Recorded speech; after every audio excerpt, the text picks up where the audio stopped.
Pues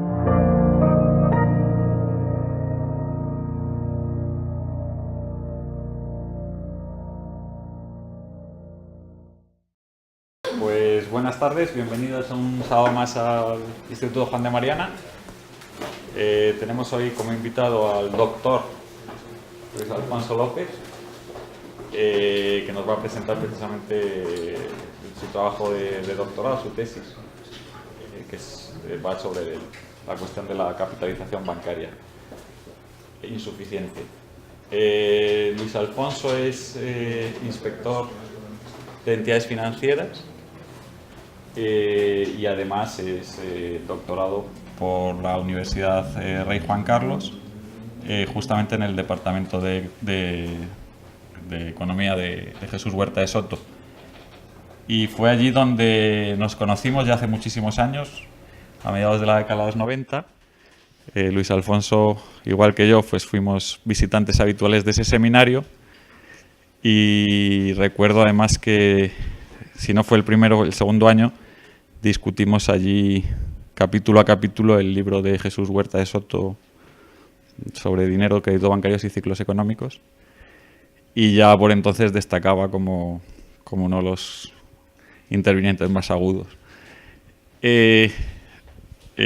Luego además tiene experiencia inversora, especialmente en el campo de metales preciosos, y con muy buen track record, precisamente por haberse posicionado en estos instrumentos en los entornos de la crisis, tanto antes como después de la crisis de 2007. Ya lo veréis, pero la charla no se centra tanto en aquellos aspectos que se han tratado más respecto a los coeficientes de reserva o los plazos de los préstamos respecto de los depósitos, sino en relación con la insuficiente capitalización del sector bancario, que hace que tenga enormes dificultades para amortiguar cualquier pérdida. Y va a repasar, me parece, pues la regulación bancaria de Basilea, etcétera, que teóricamente trata de atajar este problema, pero me parece que no lo ha dejado resuelto del todo. Así que os dejo con él. Gracias. Muchas gracias, José Ignacio, por esta tan amable presentación. Y la verdad es que lo primero que tengo que comentar, o lo primero que tengo que hacer es daros las gracias, permitidme que os tutee, porque soy mayor que la mayor parte de vosotros, y aparte de eso, cuando vengo aquí me siento que estoy entre amigos. Por lo tanto, permitidme ese tuteo. Lo segundo que tengo que decir es que estoy sorprendido de que estéis tantos un sábado de un puente y de un frío noviembre. La verdad, y además con este título de la charla, Normativa Internacional de Solvencia Bancaria. La verdad es que tiene mérito. Menos mal que no puse el primer título, el título que puse para mi tesis doctoral, que era Modelo de requerimientos de recursos propios para la banca, crítica austriaca de Basilea I y Basilea II, lo cual yo supongo que estaríais la mitad más o menos. En todo caso, y como ya advertía Mark Twain en sus conferencias, lo único que pido a los que se aburran y se vayan es que lo hagan en silencio para no despertar a los que se queden. Dicho esto, tengo que decir que, aunque el título de la charla pueda parecer que es muy técnico o tedioso, y es verdad que es técnico, pero esto está lleno de implicaciones morales y económicas. No es indiferente que decidamos o que se determine que la banca tiene que tener una solvencia mucho mayor de la que actualmente tiene, o que basta con la que actualmente tiene. Eso tiene implicaciones serias. El tema de mi tesis, que yo dedico a todos los banqueros, a sus reguladores y a sus supervisores, acordándome de la dedicatoria que hizo Hayek en Camino de Servidumbre, pues el tema de mi tesis es hacer un análisis crítico sobre cuál es el capital que necesita la banca para soportar sus riesgos. Porque Porque, como digo, esto tiene implicaciones económicas. Si para una determinada cantidad de capital la banca o un banco puede intermediar, pongamos por ejemplo, 100 millones de euros con un margen, pongamos, del 3%, entre lo que cobra y lo que paga a quien le presta, pues claro, eso supone un beneficio de 3 millones de euros. Pero si con esa misma cantidad de capital lo que puede intermediar son 200 millones de euros, es el doble. Lo que va a ganar es el doble, ni más ni menos. Lo que van a cobrar sus gestores en términos de bonus y otras remuneraciones probablemente también pues sea el doble. Pero a su vez eso nos dará a una banca la mitad de solvente, la mitad de frágil. Y eso trae problemas, problemas que pagan en definitiva pues la mayor parte del público.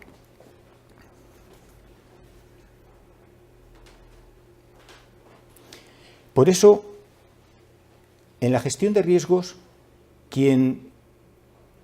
las implicaciones económicas que tiene y quien lo explicaba muy bien, y yo creo que aunaba en su explicación un aspecto moral y un aspecto técnico, es Warren Buffett en su principio número 6, el principio número 6 de Berkshire Hathaway. Vamos a ver.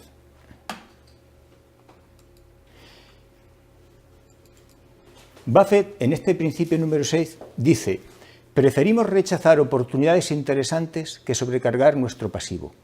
Este conservadurismo ha penalizado nuestros resultados. Obviamente, si uno se puede apalancar más, puede ganar más. El no hacerlo penaliza tus resultados. Pero es el único comportamiento que nos deja tranquilos, considerando nuestras obligaciones fiduciarias con los titulares de pólizas, con quienes nos concedieron préstamos y con los muchos accionistas que han confiado a nuestro cuidado proporciones inusualmente elevadas de su patrimonio. En este principio, que a mí me parece ejemplar, yo creo que se aunan dos cosas. Se aúna, por una parte, un aspecto técnico sobre cuáles son las consecuencias de apalancarse demasiado y lo que uno pierde por no hacerlo, y por otra parte una consideración enormemente moral. Es decir, no quiero o renuncio a esas ganancias porque sé lo que puede pasar. Como digo, el tema de hoy tiene implicaciones de tipo ético. Fijaos lo que dicen, porque la banca que tenemos, o una banca que sea frágil, tiene consecuencias muy graves. Las consecuencias es una serie de fluctuaciones en los ciclos económicos que afectan en formas de paro y depresión a millones de personas. Entonces, no es raro que Martin Wolf, un destacado economista que escribe en el Financial Times, diga que un sector financiero que otorga generosas recompensas a los que viven de él y crisis recurrentes a cientos de millones de inocentes es políticamente inaceptable en el largo plazo. Kevin Dodd, que es la persona que a mí me ha parecido más inspiradora a la hora de escribir mi tesis, dice, un pensador y analista del Cato Institute, dice: el comportamiento irresponsable, por tanto, de tantos ejecutivos bancarios se ha convertido en la mayor amenaza a la legitimación política de la economía de mercado. Bueno, quiero decir, porque se me ha olvidado decirlo antes de continuar, y ya que ha dicho José Ignacio que trabajo en el Banco de España y que soy inspector del Banco de España, que por supuesto, como es obvio, pero lo aclaro, mis opiniones son exclusivamente mías y no representan necesariamente las de ninguna otra institución, en especial al Banco de España. Entonces, siguiendo con nuestro hilo argumental, ¿quién determina cuál es la solvencia, cuál es el capital que en relación con los riesgos que asume debe de tener la banca? Pues en la actualidad lo hace el Consejo, en la actualidad y desde el año 1998, yo empecé a trabajar, 1988, poco antes de que yo empezara a trabajar en la banca, yo empecé a trabajar en el año 90 y estuve haciendo inspecciones de entidades de crédito pues hasta el año 2012, Bueno, pues poco antes de que yo empezara a trabajar, se inauguró lo que conocemos como la normativa de Basilea I. Basilea I, o quien hace la normativa bancaria, es el Consejo de Supervisores Bancarios. Los supervisores bancarios de los principales países se reúnen en el BIS, en el Banco Internacional de Pagos, que es el que pone la infraestructura, y ellos deciden cuál es la normativa que se va a aplicar a la banca. El Banco Internacional de Pagos pues reconoce que su misión es promover un sistema monetario y financiero estable y que es un foro de discusión y cooperación entre bancos centrales en orden a conseguir ese fin y también que dentro de su staff, de su plantilla, pues buscan la excelencia y los más altos estándares éticos. Bien, la normativa bancaria internacional que el BIS aconseja, generalmente la toman casi como de obligado cumplimiento, porque si no además serían señalados si no la cumplieran, si no cumplieran al menos eso, pues todos los países. O sea que al final es la normativa bancaria que rige en todas partes, ¿no? O en la mayor parte de los países que tienen un mínimo de relevancia.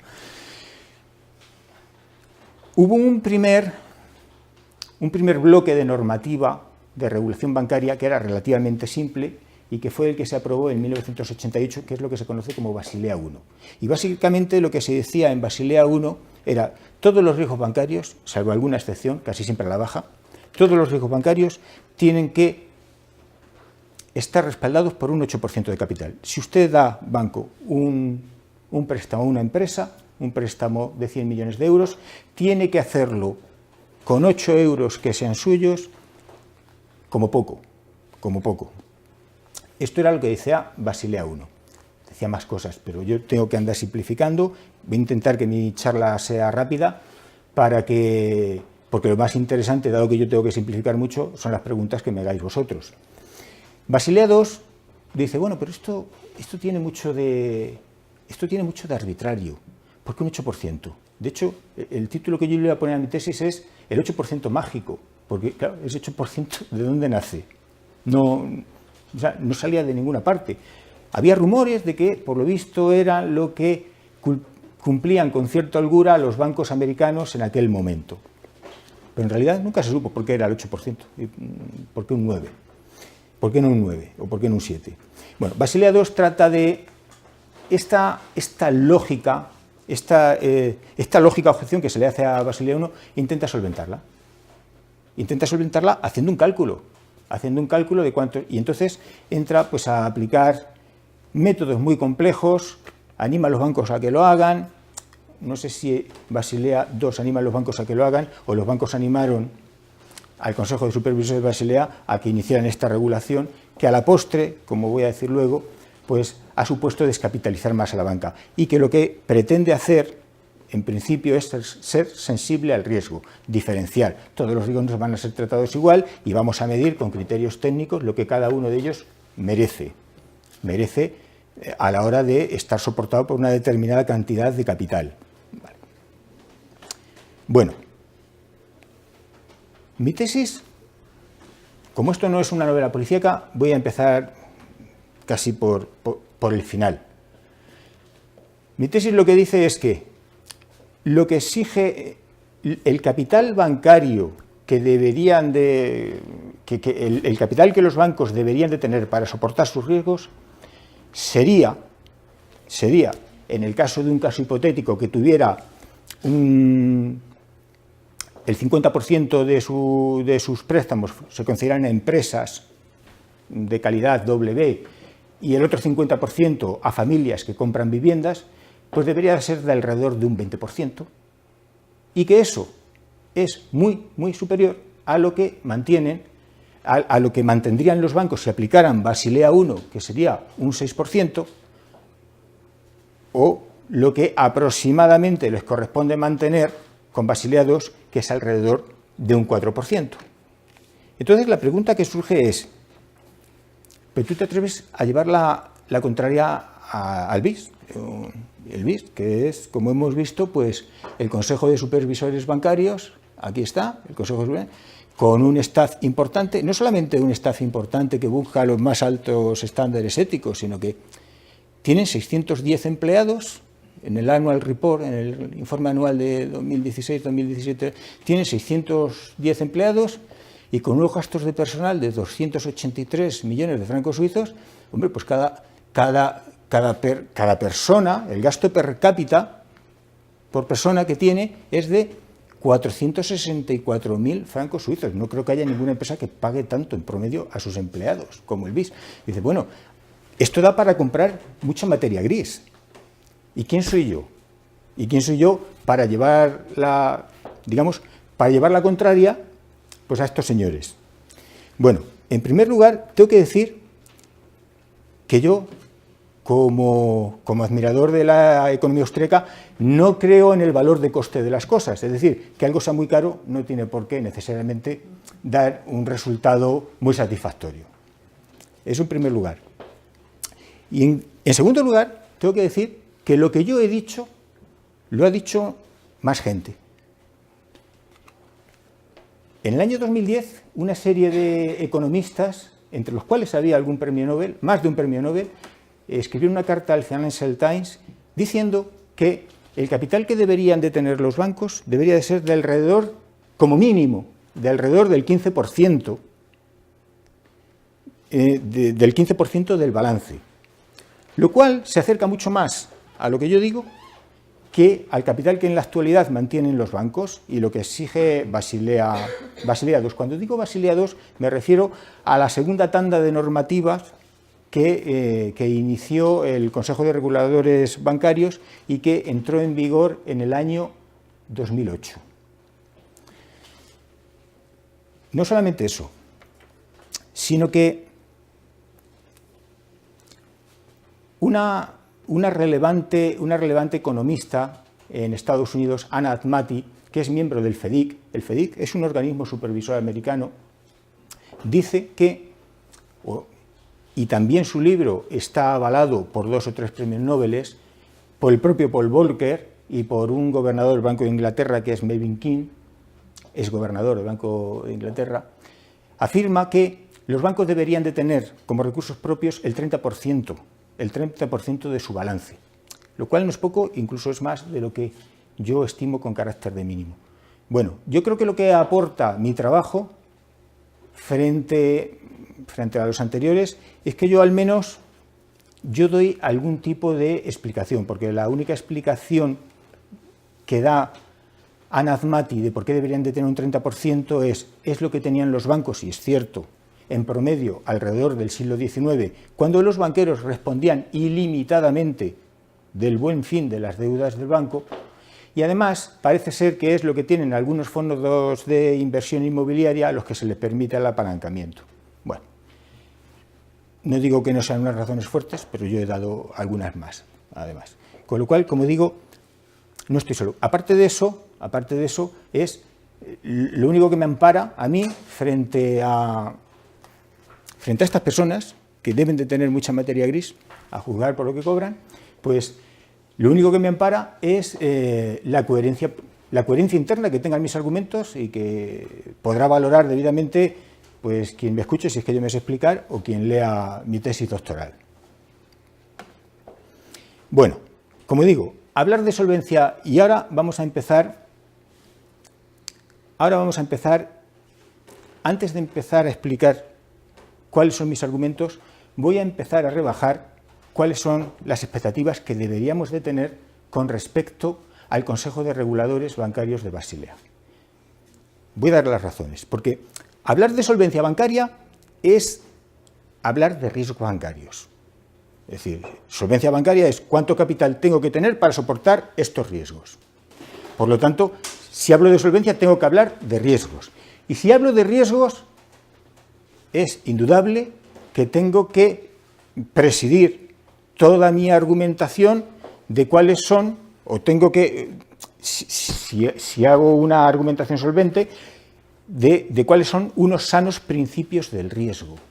Bien, lo que yo afirmo es que Basilea no aplica unos sanos principios del riesgo, tal y como se entiende que el riesgo se enfrenta en cualquier otra actividad de la vida, porque eso es lo que yo defiendo en mi tesis doctoral, que el riesgo en la banca se debería de enfrentar como se enfrenta en cualquier otra actividad de la vida. En cualquier otra actividad de la vida, por ejemplo, se presume que la rentabilidad va vinculada al riesgo.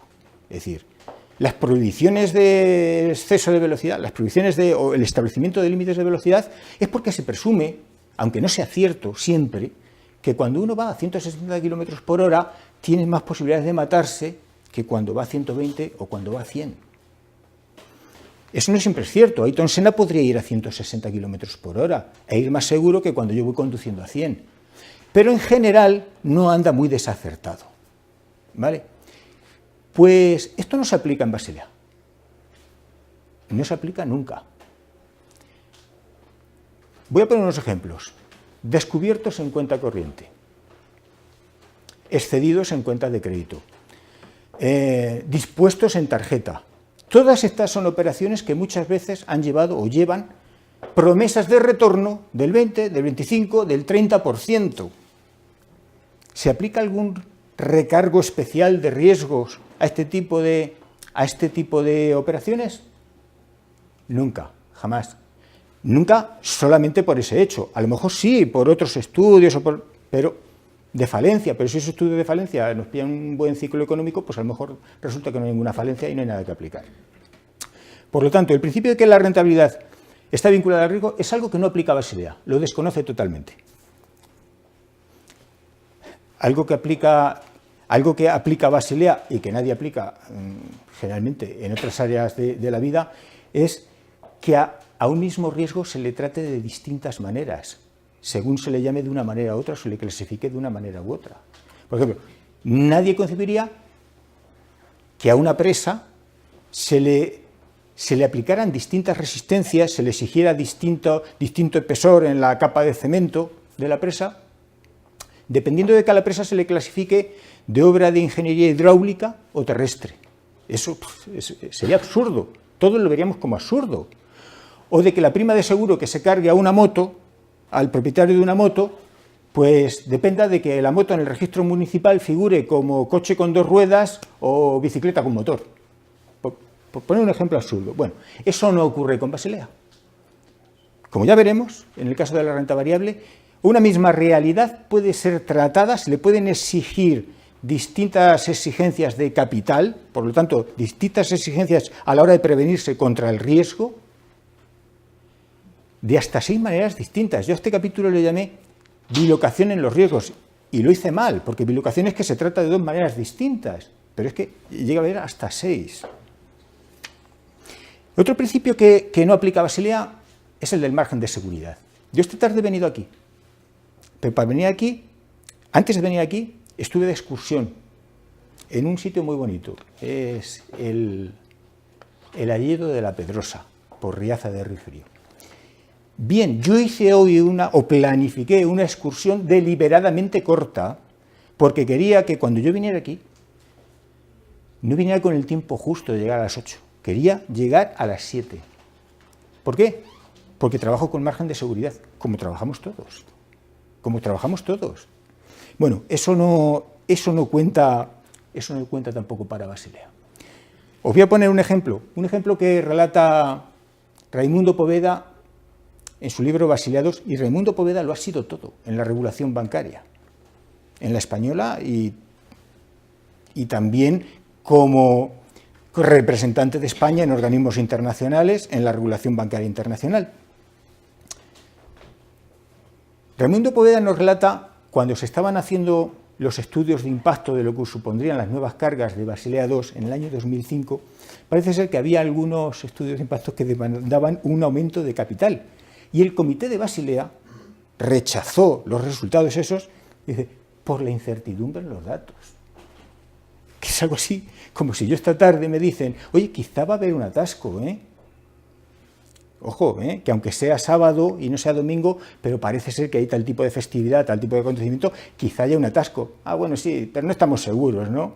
No estás seguro de que va a haber un atasco, pues entonces no me prevengo. Pues es algo así, algo parecido a eso. Dice Raimundo Poveda, a raíz de que el comité rechazara el asumir este aumento en las cargas de capital.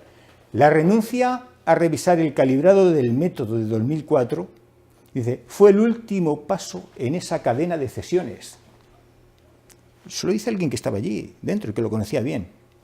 Dice, la impregnación del regulador por el regulado fue fuerte e inevitable en el desarrollo técnico de los nuevos métodos. A eso también se le suele llamar captura del regulador.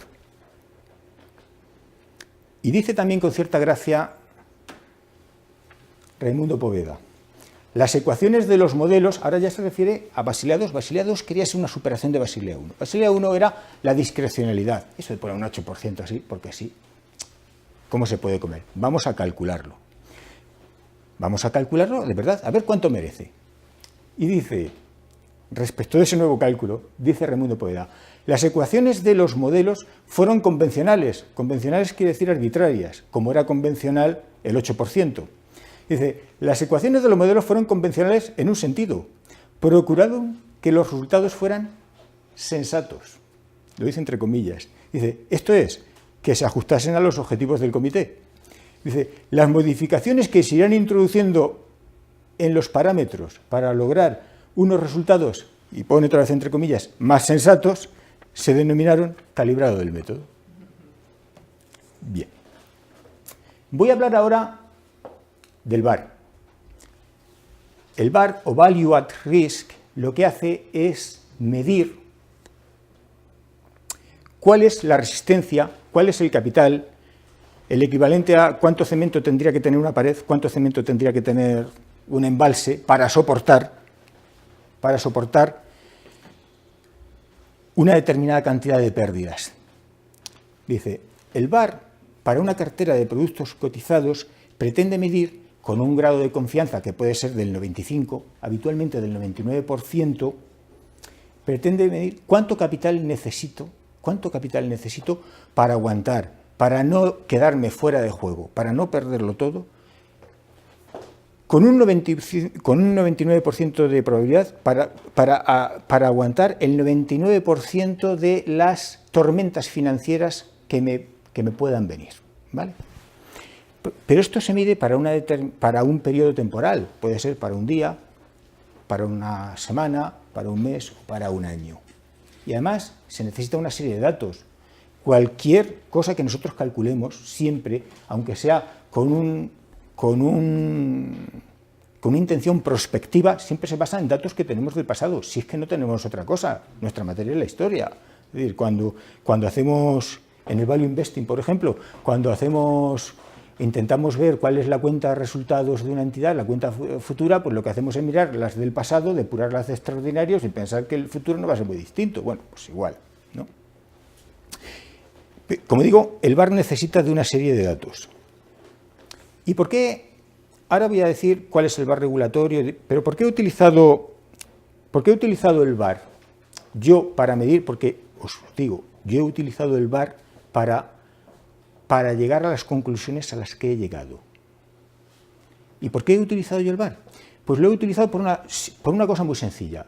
El VAR tiene méritos, tiene defectos. Yo creo que generalmente los defectos que se le achacan se exageran muchísimo y que no son tales.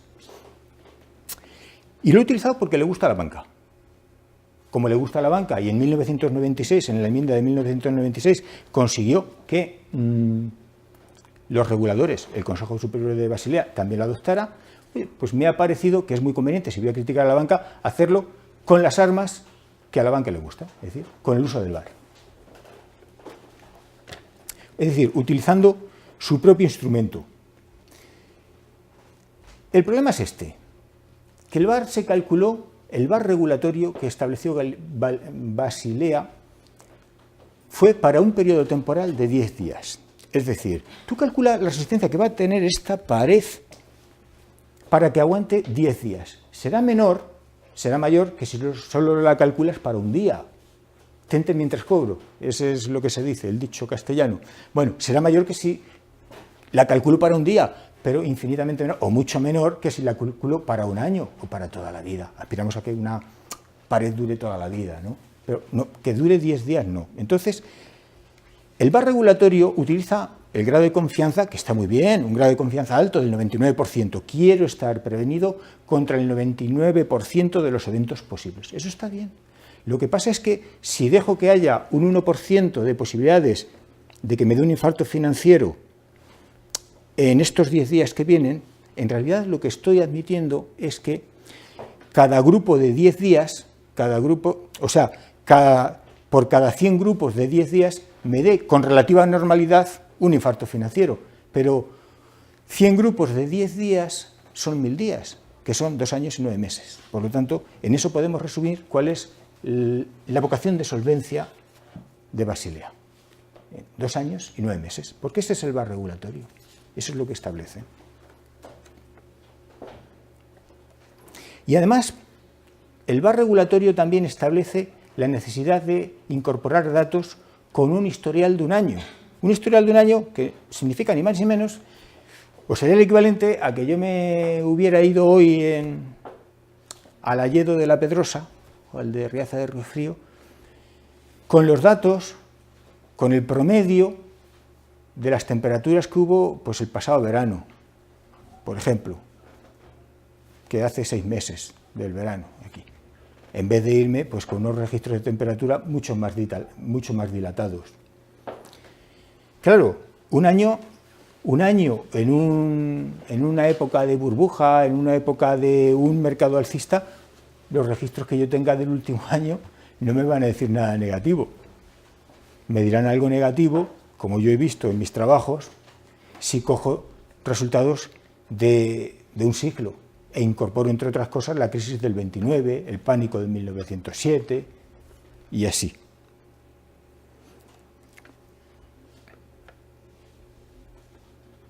Bueno, tengo que decir que el VAR que yo utilizo en mi trabajo no es exactamente el VAR que utiliza Basilea, sino es el VAR condicionado. El VAR de Basilea básicamente lo que hace es responder cuál es, dentro del 99% de mejores escenarios, cuál es el peor. Contra ese me defiendo. Pero resulta que ese peor escenario dentro de los 99 buenos es el mejor escenario dentro del 1% de los malos, de los que me llevan al desastre. Bueno, el VAR condicionado lo que dice, no, si ocurre el desastre, ¿qué es lo que en promedio me puede ocurrir? Es una medida mejor, no solamente porque sea algo más conservadora, sino porque además tiene mejores propiedades matemáticas, cosa que ya veré cuando luego hable de la diversificación. Y esto es interesante porque en el Consejo de Basilea reconoce que es mejor medida el VAR condicional y propone en el año 2012 que se transite hacia el VAR condicional. Cuando yo registré la tesis, y ya no lo he vuelto a mirar, en diciembre del año pasado, o sea, 2016, todavía no se había transitado. Es decir, que eso también da una idea de las prisas que tiene el Consejo de Basilea por adoptar medidas prudentes. A continuación voy a hablar, dentro de que ya voy por el 50% de lo que era mi intención a la hora de rebajar las expectativas que debemos de tener con respecto a la vocación de solvencia y vocación de conseguir un sistema financiero estable de Basilea. El resto de ese 50% va a ser al hablar de la renta variable. La renta variable no es una partida importante en los balances bancarios. Y sin embargo, yo le he dado importancia y la he analizado y es donde más o menos he hecho un estudio más o menos pormenorizado de cómo la trata Basilea. Y si no es importante, ¿por qué? ¿Por qué lo he hecho? Pues lo he hecho por una razón muy sencilla, y es que es donde se percibe de una forma más clara y más intuitiva las grandes deficiencias que tiene Basilea. Su falta de prudencia, su innecesaria complejidad y la diversidad de tratamientos que le da a un mismo fenómeno. Todo eso se aprecia perfectamente en el tratamiento que da a la renta variable. ¿Cómo trata la renta variable Basilea? Vamos a distinguir entre Basilea I, que estuvo vigente 20 años, del 88 hasta el 2008, y ese es Basilea I, y Basilea II, desde 2008 hasta acá. Basilea I decía, si usted tiene una exposición en renta variable, el 8% de esa exposición debe hacerlo con capital propio. Eso es lo que decía. Bueno, bajo este ropaje técnico, no lo decía así, en realidad decía algo que era peor. Dice, la renta variable tiene unos activos ponderados del 100%. ¿Eso qué significa? Activos ponderados del 100%. Suena como muy rotundo, el 100%. El 100% significa que es lo que luego se va a multiplicar por el 8%, nada más. Nada más. Por lo tanto, esa rotundidad no es tal. Lo que decía, en resumidas cuentas y al final, era que si usted tiene una exposición de 100, debe de respaldarla en renta variable, por ejemplo, en el SP500 debe respaldarla con 8. Pero claro, si lo pensamos bien, esto es más que chocante, porque vamos a ver, ¿cuántas personas en su sano juicio, si les tocara en la lotería 80.000 euros, si recibieran una herencia de 80.000 euros, se irían a comprar, yo qué sé, a Renta 4 o cualquier broker o agencia de valores, se irían a comprar con la institución de crédito al mercado valores del SP500 o valores bursátiles por importe de 1 millón de euros, con 80.000. Bueno, eso es lo que estuvo permitiendo la normativa bancaria durante 20 años a la banca. Ni más ni menos. Eso es así. Puede parecer una barbaridad, pero es la pura verdad. Basilea II, yo no me atrevo a decir que sea más prudente, porque Basilea II da 6 menús. 6.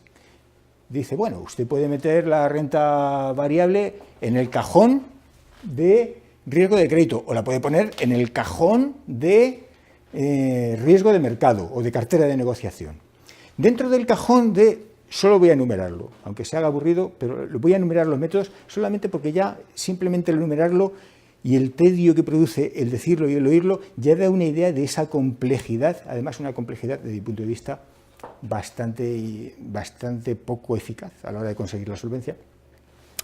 Bueno, pues la renta variable dentro del cajón de riesgo de crédito tiene 4 métodos. Uno es el estándar y otro es el de modelos. Y dentro del de modelos tiene a su vez 3 métodos. El método simple, el método de modelos internos y el planteamiento PD-LGD.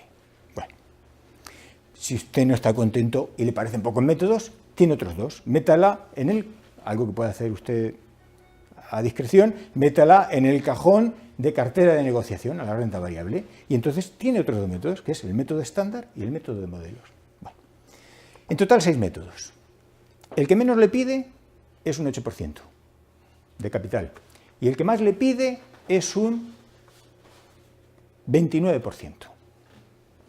Dejando aparte la inconsistencia que ya he señalado de que a un riesgo se le mida de 6 formas distintas, porque otra cosa sería decir, hay 6 formas de medir este riesgo, vamos a coger la más alta o vamos a coger un promedio entre la media y la más alta, vamos a coger la mitad de la distancia, eso sería otra cosa. Pero no es eso lo que se trata, es que da 6 menús distintos, y la misma realidad se puede tratar de 6 maneras distintas. Como digo, la más onerosa, para la cual tiene mucha libertad a la hora de escogerla a la banca o el banco en cuestión, le requiere un 29% de capital. Eso sigue suponiendo que si a alguien le toca en la lotería 290.000 euros, o recibe una herencia de 290.000 euros, todavía se puede comprar el SP500 con crédito al mercado, con una cartera de SP500 de 1 millón de euros. Es que eso, no hay muchos traders que lo hagan sin cerrar sus posiciones cuando termina el día, me refiero. Creo que solamente eso ya nos da una idea de verdad de cuál es la verdadera vocación de prudencia que tiene Basilea. La actual normativa de solvencia bancaria. Hay un capitulillo que yo dedico a una conocida mía, hoy alto cargo en una venerable institución, y se lo dedico porque esta compañera mía me decía, bueno, realmente tú no tienes razón. Cuando yo le daba esta misma explicación. Y no tienes razón por lo siguiente, tú no tienes el conocimiento, tú no tienes el saber hacer, tú no tienes los métodos de gestión que tiene el banco. Y eso Eso me picó. Me imagino que en parte que me picará es porque ella no se incluyó como que ella no sabía. Es decir, tú no sabes, pero no dijo yo no sé. Entonces, digo, bueno, el caso es que afortunadamente me dijo que era yo el que no sabía, con lo cual me animó a informarme, bueno, no, a informarme no, yo ya estaba informado, a confirmar lo que yo ya sabía, porque yo había leído a John Bogle y John Bogle es uno de los teóricos, el primer teórico, ¿no?, de la inversión pasiva, ¿no? Es así, José Ignacio. Bueno, y entonces que fui y acudí a una publicación de la empresa Standard & Poor's, que es el SPIVA, Standard & Poor's Indices versus Active Management, donde compara qué es lo que hacen los inversores institucionales activos, los que gestionan fondos de inversión y demás, en relación a los índices del S&P 500. Y dice que el 82%, esto lo viene diciendo con ligeras variaciones periódicamente, cada 6 meses, el 82% lo hacen peor que su índice de referencia. Es decir, que esa supuesta sabiduría que tienen los bancos o los profesionales de la inversión, en realidad no se ve por ninguna parte. Se mire por donde se mire, el apalancamiento que se permite es excesivo, a todas luces. Pero hay algo más, es que el hedge fund promedio, y estoy utilizando datos de John Mauldin, que daba en alguna de las newsletters que me llegó hace años, pero en el año 2010 o por ahí, el hedge fund promedio se apalanca, o más que se apalanca, mantiene un capital del 71% de sus exposiciones. El 71%. Lo que pide Basilea es el 29% para el S&P 500. Yo he hecho los cálculos para una cartera hipotética del S&P 500. Claro, es que el hedge fund promedio, esas bombas de relojerías financieras tan peligrosas, es que el hedge fund promedio podría dar clases de prudencia al Consejo de Supervisores Bancarios. Y hay algo más. Warren Buffett, que es yo creo que todos estaremos de acuerdo, que posiblemente es el más grande inversor de todos los tiempos. Warren Buffett, aunque haya dicho que no quieren sobrecargar su pasivo, pero de hecho tiene pasivo. Es decir, algún pasivo tiene y algún apalancamiento tiene. ¿Y cuál es el capital que, según un artículo que leí y cito en la tesis en The Economist, cuál es el capital que en promedio ha mantenido Warren Buffett respecto de sus exposiciones?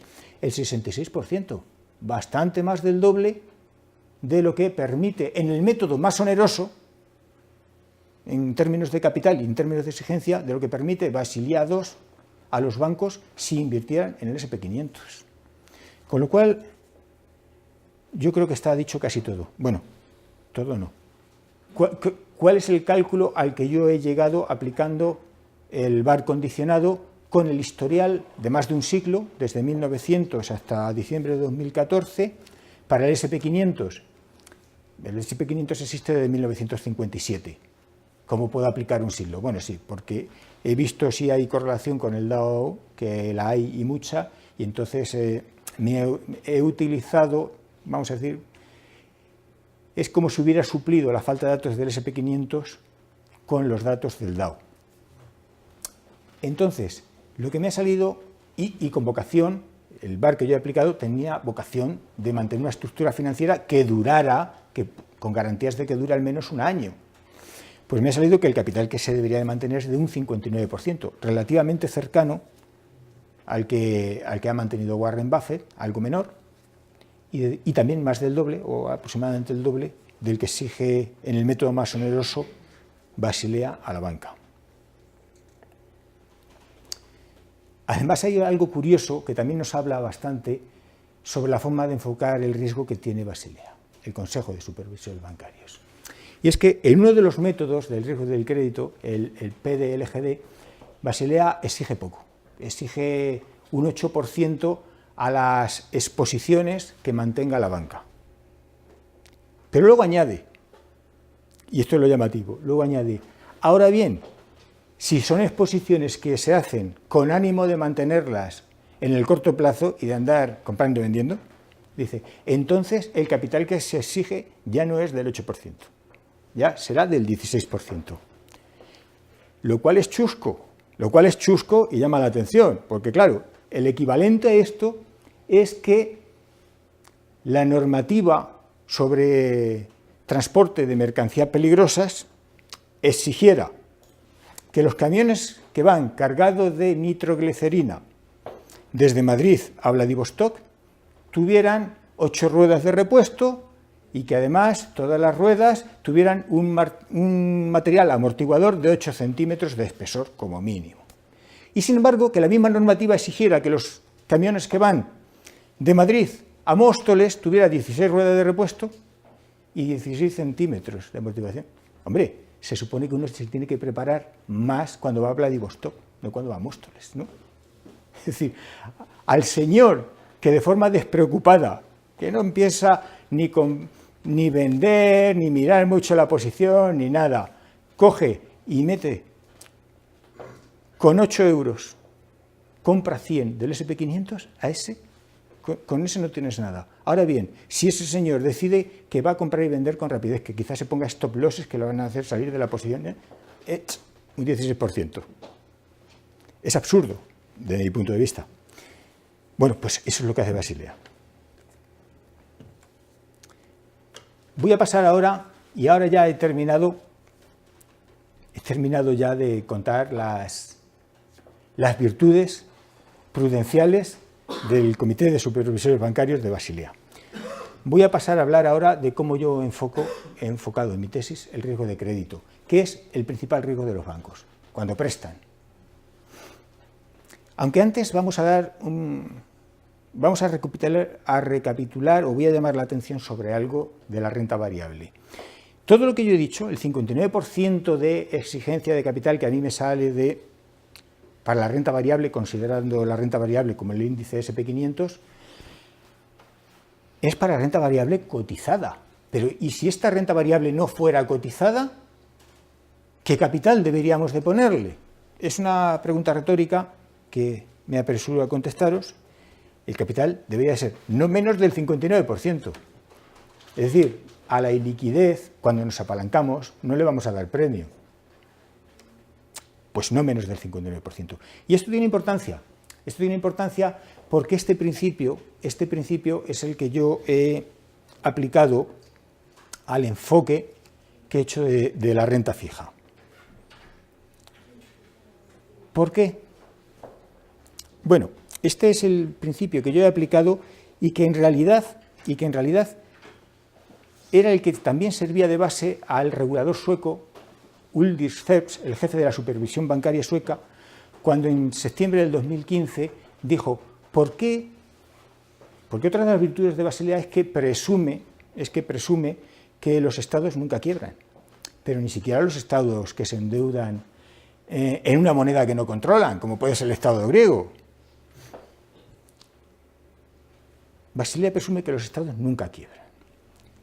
El regulador sueco no le convence eso y dice, no, algo de capital tenemos que exigir también al riesgo que los bancos tienen con el Estado. Algo, no vamos a decir que mucho, pero algo. Y el argumento que daba Ulrich Phelps era el siguiente. Tiene poco sentido que mientras el riesgo soberano se mide a diario en los mercados, porque está cotizando y se ve, dice, se permita mientras tanto a los bancos no tenerlo en cuenta en sus necesidades de capital. A este respecto, algo muy parecido decía Benjamin Graham en el capítulo número 10, ¿cuál es su obra principal? Del inversor inteligente, que es el que suele más recomendar Warren Buffett. Decía, se produjo una situación muy frecuente en los oscuros días de la depresión del 31 al 33. Había una ventaja psicológica entonces en poseer activos que no cotizasen en los mercados. Dice, ¿por qué? Pues porque había muchos bonos de empresas cotizables que sufrieron importantes pérdidas. Lo que no cotizaba, no te enteras. Las empresas que sí cotizan, dice, pero en realidad los propietarios de las empresas estaban mejor que los titulares de las hipotecas. Las hipotecas no cotizaban, los bonos de las empresas sí. Pero los bonos de las empresas tenían más calidad y menos posibilidad de impago. Dice, y concluye Benjamin Graham, pero pensar que no se ha sufrido reducción alguna en el valor, simplemente porque no existe una cotización en el mercado, es autoengañarse. Bueno, estos son los principios que yo he aplicado, ni más ni menos, a la hora de calcular, y me ha resultado simple y sencillo, a la hora de calcular cuál debe de ser el capital con que soporta la banca el riesgo bancario típico, que es los préstamos a las empresas. ¿Qué es lo que he hecho? En definitiva, y esto se explica muy rápidamente. La banca es capaz de hacer una distribución entre sus activos, entre los préstamos que concede, de las calidades de estos, con arreglo a la escala de Standard & Poor's. Es capaz de decir cuáles son doble cuáles son B, cuáles son triple B, cuáles son doble A. Y de hecho lo hace. Y yo, que he visto cómo lo hace, he tomado esos datos y he calculado cuánto capital necesitaban. ¿Cómo lo he calculado? De la siguiente manera. Mientras que la banca hace eso, la Reserva Federal de San Luis publica unos índices de cotización de bonos. Los A, los AA, los AAA, los BBB, todos los publica. Y hay un historial de cotizaciones. Entonces yo he calculado cuál es el VaR condicionado que corresponden a esas cotizaciones.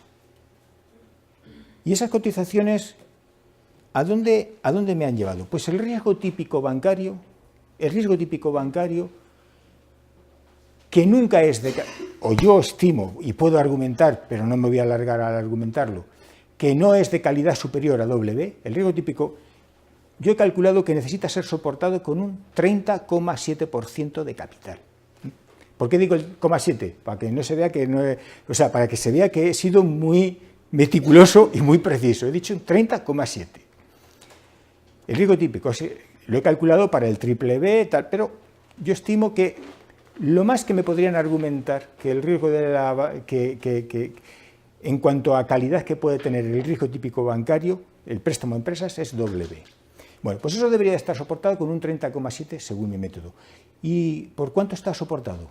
Pues en Basilea 1 está soportado por un 8%. 8 por 4, 32, aproximadamente, lo mío multiplica por 4, Basilea 2. Y en Basilea 1, pues yo he cogido dos bancos, les he llamado en mi tesis Banco A y Banco B, porque eran dos bancos que no eran malos dentro del promedio, pero como no, la cuestión no era llamar la atención sobre cómo está este banco fulanito o el banco menganito, porque de hecho cogí dos bancos que eran relativamente buenos. ¿Y con cuánto en promedio soportan o calculan que deben de soportar esos riesgos estos bancos? Con un 6%. Es decir, que a Basilea 2 le multiplico yo el conservadurismo por 4 y a Basilea 1 por 6, ni más ni menos. En cuanto al riesgo a la financiación, otro riesgo típico bancario, que es la financiación de viviendas. Bueno, ahí he contado con un método, con un tipo de interés auxiliar muy útil. La Reserva Federal no. Fannie Mae publica el típico o un promedio de los tipos a los que se prestan a la financiación a familias cuando compran vivienda con un loan to value inferior al 80%. Bueno, pues ese tipo coincide mucho, es casi un reflejo del tipo de interés que tienen los bonos, o de la TIR que suelen tener los bonos AA. Y para estos he obtenido que el requerimiento de capital debería de ser del 8,6%. Basilea 1 exigía un 4%, la mitad, y Basilea 2 exige un 2,8%, que viene a ser la tercera parte. Me parece que con eso, en el riesgo típico de la banca, lo hemos dicho casi todo. No quiero terminar sin hablar algo sobre cómo el tratamiento que da Basilea. ¿Cómo voy de tiempo? ¿Cuánto llevamos? ¿Ya llevamos 56? Bueno, pues entonces voy a terminar muy rápido. Pero tengo que hablar algo de la diversificación. Esto es muy importante porque además creo que la banca va a hacer, sí, yo creo que los gestores bancarios van a hacer un gran esfuerzo en argumentar de que la rebaja de ahora en adelante de sus riesgos, creo yo, vendrá por los beneficios de la diversificación. Beneficios que, yo afirmo, se exageran notablemente. ¿Y por qué?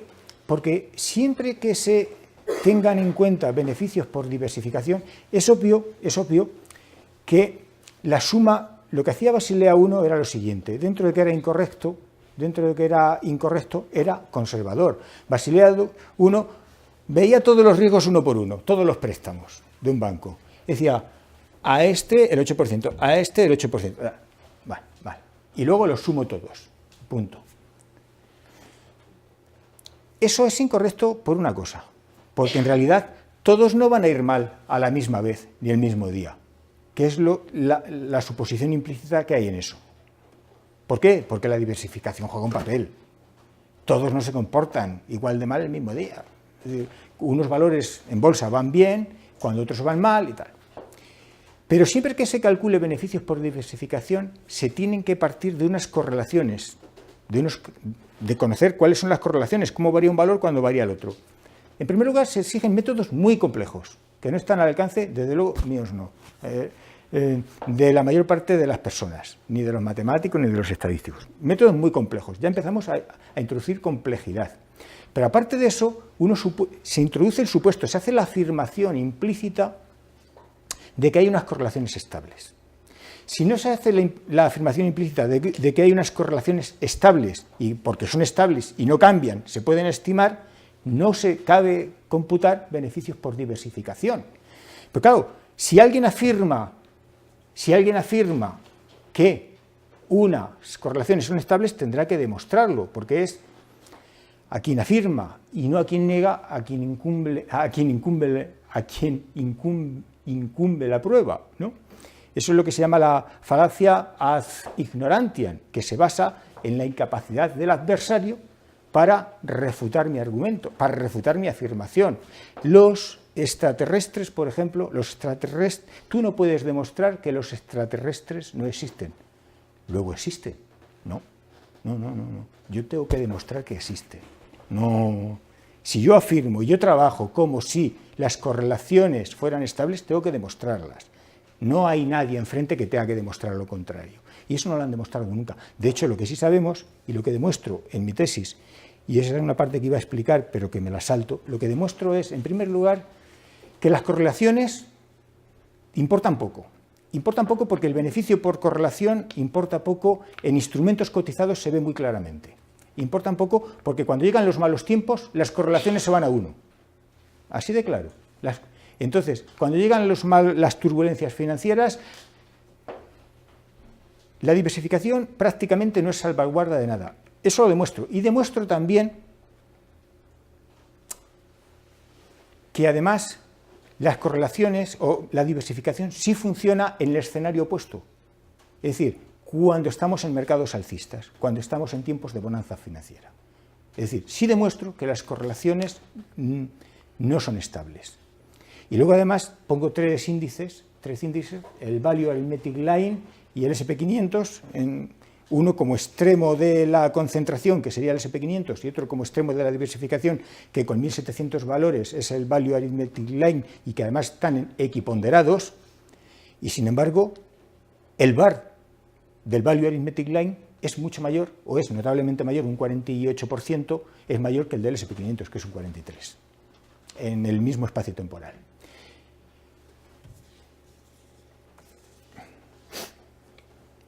Y creo que, como lo más importante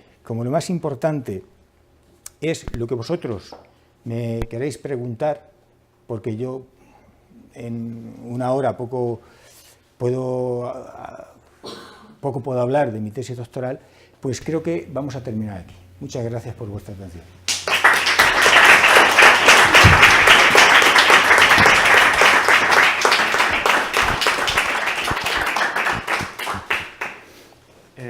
¿Alguna pregunta?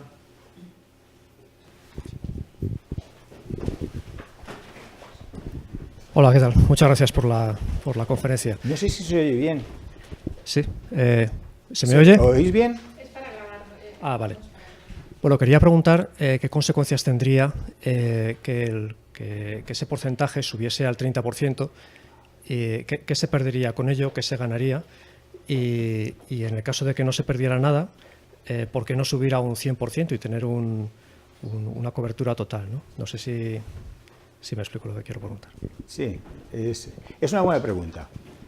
Raimundo Poveda, a quien he citado aquí antes, considera que un exceso de solvencia, exigir un exceso de solvencia, supondría un despilfarro de recursos.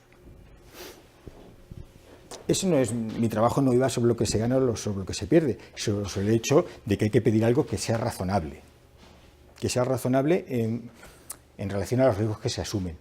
Pero no obstante, es verdad que yo he dedicado un capítulo o parte de algún capítulo a hablar sobre esta cuestión. Yo creo que no se pierde nada. Y que no se pierde nada, ¿por qué? Porque las empresas, yo he oído decir a amigos míos, compañeros míos, bueno, es que no es cuestión de volver a una economía como la Edad Media. Como la Edad Media. Hombre, no se trata de volver a una economía como la Edad Media. No vamos a volver a una economía, creo yo, como la Edad Media, simplemente porque se les exige a los bancos que soporten mejor los riesgos en los que incurren. Vamos a ver, para empezar, y me parece muy buena pregunta, una empresa la podemos ver representada en un balance. Y un balance tiene unos activos y el pasivo. En el pasivo hay básicamente capital propio, recursos propios y deuda. Y en el activo hay maquinarias, activo circulante y este tipo de cosas. Que la economía sea productiva o no depende de que en el activo haya muchas máquinas bien compradas, es decir, bien utilizadas y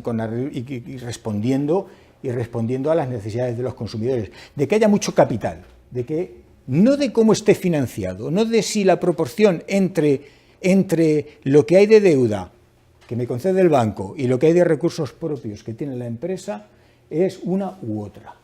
Es decir, si el público que presta tan despreocupadamente a los bancos, confiando en las garantías que le da el Estado, supiera que no están las garantías del Estado, es posible que a lo mejor acudiera más, por poner un ejemplo, ¿no?, al mercado de valores. El mercado de valores, a su vez, sería menos volátil de lo que es ahora.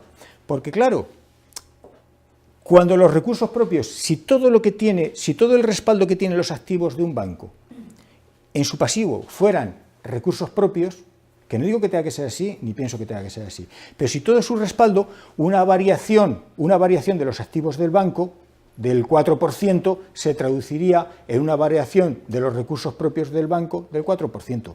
Pero si los recursos propios del banco son la mitad, una variación de los activos de la empresa, del 4%, se van a traducir en una variación de los recursos propios del 8%. No sé si me he explicado. Si las empresas estuvieran más capitalizadas, la volatilidad de la renta variable sería menor. Y también el temor del público a invertir en renta variable sería menor, a la misma vez que el temor que tiene, o la falta de temor que tiene cuando le presta dinero a un banco, sería mayor, que es como debe de ser. En el siglo XIX, como en el siglo XX, el público en general no tiene ni idea de cómo analizar un balance bancario. Y sin embargo, la banca del siglo XIX tenía en promedio, pues ya he dicho, lo dice Anadmati, creo que alrededor de un 30%, soportaba sus riesgos con alrededor de un capital del 30%. ¿Y cómo un público desinformado podía exigir eso y los gestores bancarios mantener eso? Pues por una razón muy simple, porque los gestores bancarios respondían de forma ilimitada de las deudas del banco. De tal manera que el público no necesitaba un balance, lo único que necesitaba es que le dieran la lista de accionistas. ¿Usted quiere mi dinero? La lista de accionistas. Y veía, el señor Morgan, vale. Entonces, llevaríamos a una economía, tú dices, yo creo que la gente invierta más y ahorre más depende de la preferencia temporal y nada más. Y a mí nadie me ha demostrado que la preferencia temporal vaya a variar simplemente porque a cada uno se le confronte con los riesgos que verdaderamente está asumiendo. ¿Alguna pregunta más?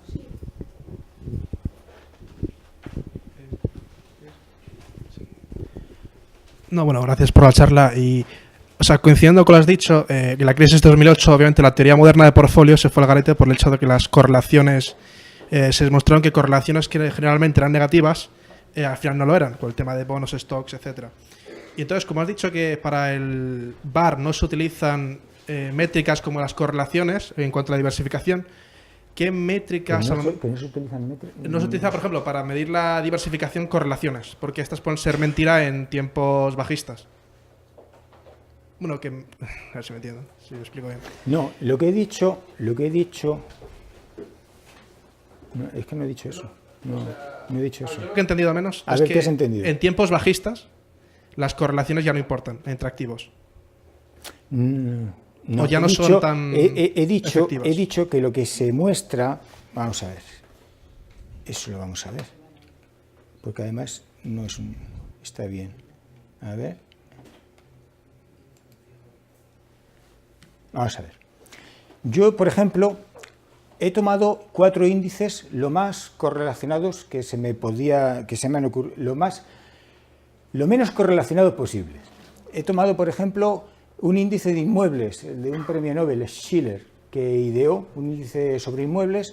He tomado un índice sobre commodities. He tomado el CRB. He tomado el índice de bonos BBB y he tomado el índice, el Dow Jones. Con el máximo espacio temporal que he podido, que no ha sido demasiado, porque, digamos, a mí quien me limita más siempre es el que tenga menos espacio temporal, y en este caso el que menos espacio temporal tenía era el índice de los inmuebles, ¿vale? Bueno, pues yo he tomado estos 4 índices y digo, bueno, vamos a ver, si yo calculo individualmente el riesgo de cada uno con el VAR, ¿cuánto puedo perder con un 99% de confianza, de que no va a ser más, en el espacio de un año? En inmuebles, un 19%, en commodities, un 14%, en bonos BBB, un 14% también, y en el Dow Jones, un 39%. Digo, si la diversificación funciona, debe de ocurrir una cosa, y es que el riesgo de la suma, el riesgo del índice, sea mucho menor que la suma de los riesgos. La suma de los riesgos va a ser muy alta, pero si las correlaciones funcionan, cuando lo ponga todo en el mismo índice, un índice que se compone a partes iguales al 25% de inmuebles, de commodities, de bonos BBB y de Dow, el índice nos va a dar una cantidad ridícula. Si los teóricos de la diversificación tienen razón. ¿Y qué es lo que he obtenido? Que la suma de riesgos, he tomado un índice de 1000 unidades, equiponderado por los 4 subíndices que he mostrado. He visto que la suma de los riesgos son 216. Esto es lo que puedo perder con esos riesgos si yo los mido mal. Si los mido mal, que es haciendo una simple suma de los riesgos. Si los mido bien, el riesgo del índice me dice que puedo perder 187. Pero 187 respecto de 216, ¿cuánto es? Un 86%. Es decir, que en 4, con un espacio temporal pequeño, lo cual juega en mi contra, y con 4 subíndices poco correlacionados o lo menos correlacionados que cabe, toda la magra ganancia que yo obtengo por medirlo bien, es de un 14%. Es de un 14%, que es que no es más, ¿eh? Pero ¿esto por qué tiene importancia? Porque la mayor parte de las veces no vamos a tener activos cotizados. Y cuando no trabajamos con activos cotizados, los métodos ya son muy complejos. Entonces lo que estoy diciendo es, no se moleste usted en trabajar y en convencerme, porque ya sé que la ganancia no puede ser mucha. Pero es que además, estamos hablando de un percentil, el percentil 99, que es, nos estamos situando en los peores escenarios, en el 1% de los peores escenarios. Pero vamos a situarnos en el 1% de los mejores escenarios. El 1% de los mejores escenarios, ¿cuánto es lo que yo le llamo ETP? ETP es Expected Tail Profit, frente al VAR condicionado que es Expected Tail Loss. Pues en el 1% de los mejores escenarios, lo que tengo es que... ¿Esto ya no funciona? ¿No funciona o sí?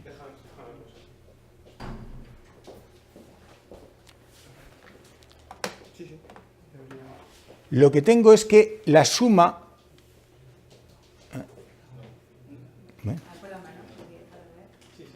Bueno, lo que tengo es que la suma individual de cada uno de estos beneficios en un mercado, vamos a decir, burbujeante, la suma es 272.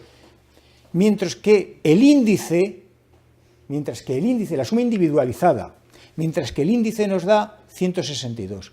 ¿Eso qué quiere decir? Que aquí las correlaciones están funcionando. Es decir, yo me alejo mucho más de la suma individualizada en los mercados alcistas de lo que me alejo en los mercados bajistas.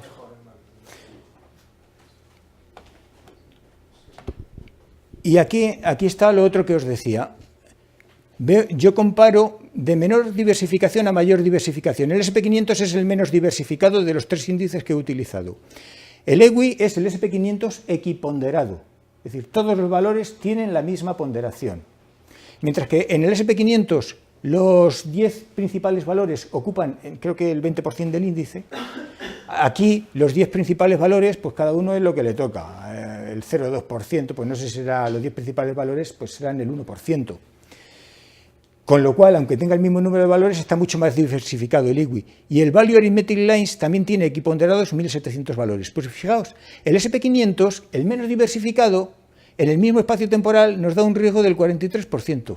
Y estos dos, los más diversificados, pues 49% y 48%. ¿Qué es lo que, en definitiva, muestro? Que hay que ser muy cauto a la hora de aceptar de alguien que la diversificación supone una gran ventaja. Disculpad si parece un poquito complejo. ¿Alguna pregunta? ¿Más preguntas? Actualmente, ¿el coeficiente de caja bancario es del 1% o es otro porcentaje diferente? Pues no lo sé, si te digo la verdad no lo sé. No me extrañaría que fuera del 1%, pero no lo sé. No. Vale. Bueno, yo dejé de trabajar, creo que en el año 2012. Vale. Dejé de trabajar como inspector de bancos en cuestiones de solvencia y relacionadas pues con temas bancarios, específicamente bancarios. ¿Todos los porcentajes de los que has hablado, todos los que has mencionado, ¿era coeficiente de caja o eran otra cosa? No he hablado de coeficiente de caja en ningún momento. Estoy hablando de coeficiente de solvencia. Cuando he hablado de porcentajes de lo que tenía que tener la banca es cuánto dinero, por ejemplo, cuando decía yo que el riesgo típico bancario que puede ser el prestar a una empresa con calidad AA, nunca más de AA, en promedio, digo, tiene que estar soportado con un 31,7% de capital. ¿Qué quiere decir? Que si el banco le presta un millón de euros a una empresa de calidad BBB, debe de hacerlo con 317.000 euros propios de los accionistas del banco y el resto, 600 y pico mil, lo puede hacer con depósitos que obtiene de sus clientes. Eso es lo que quería decir. Vale, entonces habría Pero no he hablado de coeficiente de caja en ningún momento. Entonces habría que diferenciar entre coeficiente de caja y coeficiente de solvencia. Totalmente. Cada uno es una cosa diferente. Sí. Vale. Dentro del coeficiente de solvencia, has dicho que hay una parte que está formada por el coeficiente de caja, o sea, ¿el coeficiente de solvencia está integrado por el coeficiente de caja más otra cosa o cómo? No. Es que no tienen nada que ver. No tienen nada que ver. Me temo que has leído mucho a mi profesor y amigo Jesús Huerta de Soto. Yo estoy en desacuerdo con varias de las cosas que él dice. Yo también. Y además creo que puedo... No, con balances no lo voy a ver porque no sé de contabilidad. O sea, y yo tampoco puedo pintar aquí ahora. Pero vamos a ver cómo te explico.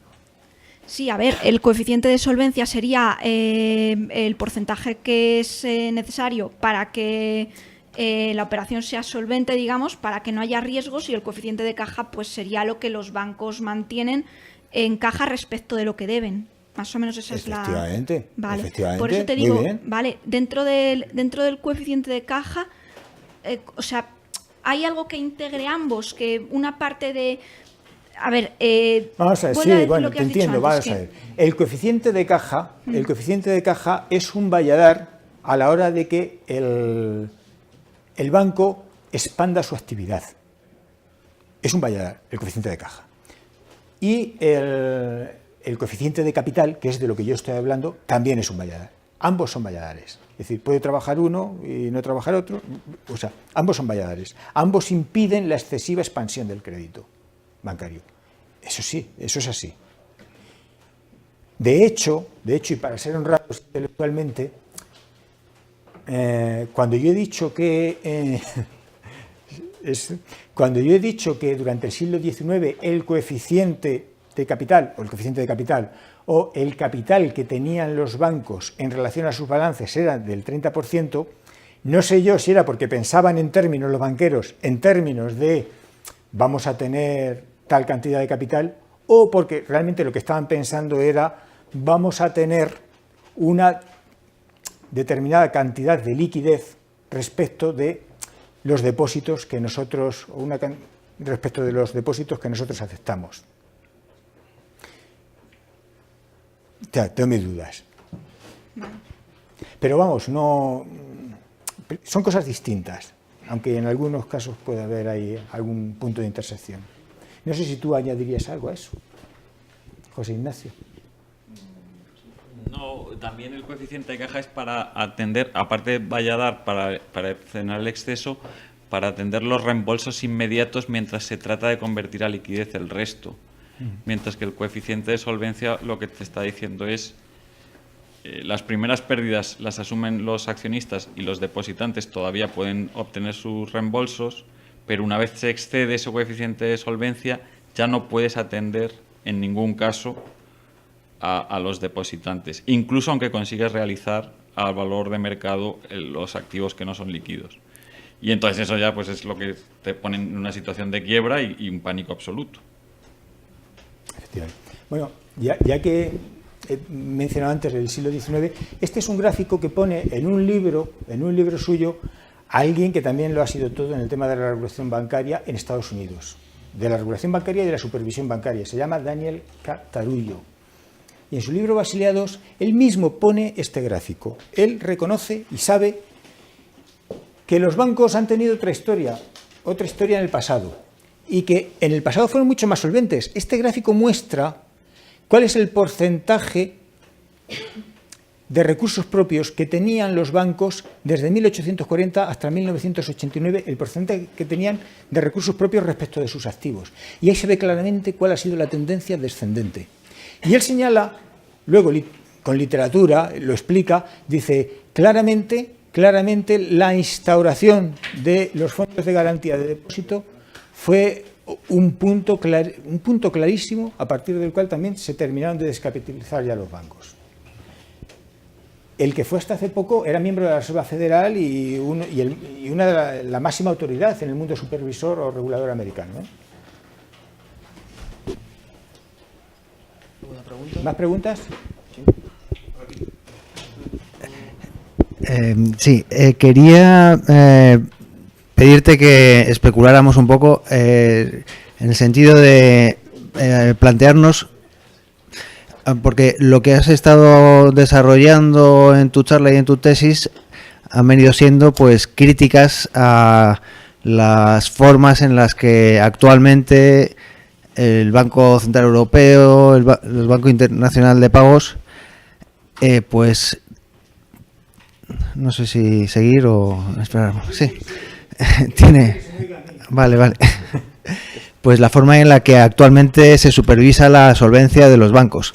Pero me gustaría pedirte que reflexionáramos sobre qué es lo que ocurriría en el caso de que no existiera un sistema de bancos centrales que obligatoriamente establecen la política monetaria y los sistemas de supervisión de los bancos, porque Entiendo que si no fuera así, que si hubiera una libertad de emisión de moneda y de, en fin, un sistema financiero libre, pues habría también unos estándares de solvencia que seguirían los bancos, más que nada porque para conseguir así un renombre o un prestigio que hiciera que el público en general confiara en esos bancos.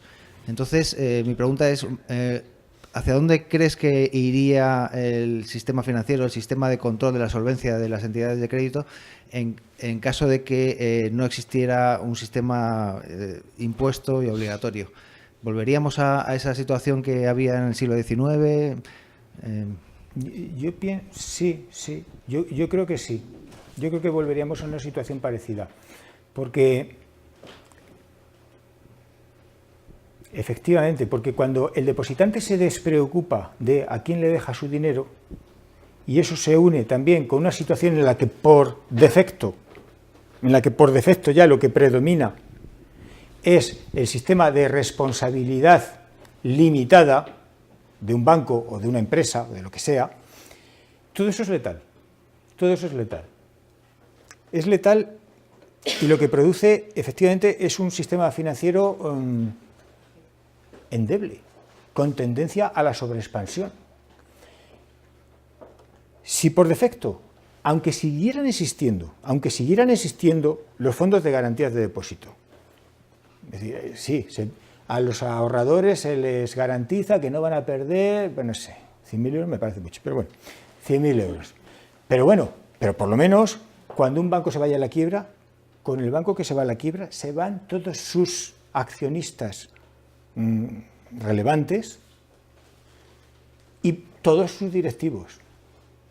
Todo lo que haya estado directivo en los últimos 10 años se va a la quiebra con él y responden con su patrimonio. No me cabe ninguna duda de que sería un sistema mucho más solvente. Pero que eso es lo que había, algo parecido a eso es lo que había en el siglo XIX. El sistema se empezó a erosionar poco a poco, Se empezó ya a erosionar en 1850, ya se empezaron, pero siempre subsistieron formas de responsabilidad por más que el capital que estaba puesto. Por más que el capital. Estaba el sistema, ¿cómo se llama? La double responsibility, que es decir, el accionista respondía de lo que estaba puesto en el banco y además de otro tanto. Es decir, si tú tenías acciones cuyo nominal de un banco era de 100.000 euros y el banco quebraba, a ti te podían llamar, te podían ir a tu casa, no podías dormir tranquilo, podían ir a tu casa a pedirte 100.000 euros para reintegrar a los depositantes. Claro, eso es un freno, tú te lo piensas mucho más, cuando sabes que eso es lo que te va a pasar. Vamos, cuando el gestor bancario o el accionista bancario sabe que eso es lo que le va a pasar, hombre, se lo piensa mucho más a la hora de expandir la actividad del banco y se vuelve mucho más conservador. Pero ¿cómo eran entonces? Si es que no... Entonces dices, ¿sería un sistema distinto? Sí, sería un sistema distinto. Si lo que me preguntas es, ¿y ya no habría ciclos económicos? No, eso no. Eso, yo creo que para que no haya ciclos, esa es otra historia. Yo creo que esto reduciría la intensidad de los ciclos económicos. Pero, para que no hubiera ciclos económicos, yo creo que lo que tendría que haber era una casación de plazos mucho mayor de la que actualmente hay en la banca. Una casa entre los plazos a los que se reciben los depósitos y los plazos a los que se presta a los depositantes. Cosa que se podía tener en cuenta también a la hora de requerir los recursos propios.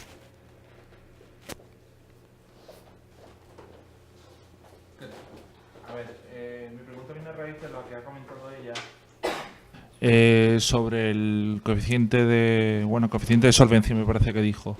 Es el capital regulatorio, al fin y al cabo, ¿no? Sí, es lo que he estado criticando. Claro. ¿Cuál es el capital regulatorio? Y porque yo creo que respecto al capital, que con unos criterios ortodoxos, pues me parece que es poco. Vale, entonces, y bueno, ya para resolver la última duda, una cosa que ha comentado José Ignacio también, el capital, el capital regulatorio o el coeficiente de solvencia puede ser inferior también al coeficiente de caja, en tanto en cuanto todos esos activos tras los AQR se sobreponderen, se entiendan de que no existen riesgos o de que tiene un riesgo muy ínfimo sobre ellos. No, yo no entiendo lo que dices. A lo que me quiero comentar es que... el coeficiente de caja con el capital, Sí. a mí... A lo que me quiero referir es que tras una evaluación de todos los activos que tiene el banco, ¿vale? Puede resultar que el coeficiente que se le exija o el capital regulatorio sea muy inferior al que exista en el resto de bancos por tener sus activos mucho menos riesgo que el resto. Sí, claro, efectivamente. Eso. Vamos a ver. Sí, obviamente. O sea, yo he calculado cuál es el capital que se debe de exigir a la banca en función de los riesgos que da. Y efectivamente, en mi explicación he tenido que ser breve, no puedo enseñar todo lo que he hecho, pero he dicho que el riesgo W, que por razones que ahora no voy a explicar, salvo que alguien me lo pregunte y sea inquietud de alguien, el riesgo W, riesgo que puede ser, o sea, que es la calidad, el tope de calidad que yo le doy o que yo le daría al riesgo típico bancario cuando presto una empresa. Yo he dicho que para el riesgo W he calculado una necesidad de capital del 30,7%. Pero evidentemente, si un banco en concreto, como son todos, tienen una gran escala de riesgos, una gran variación de riesgos, pues yo tengo préstamos que son AAA. Bueno, pues para eso solo te pediría el 8,1%. Para los préstamos AA-, para eso solo te pediría un 9%. Para los préstamos B+, para eso te pediría un 33%.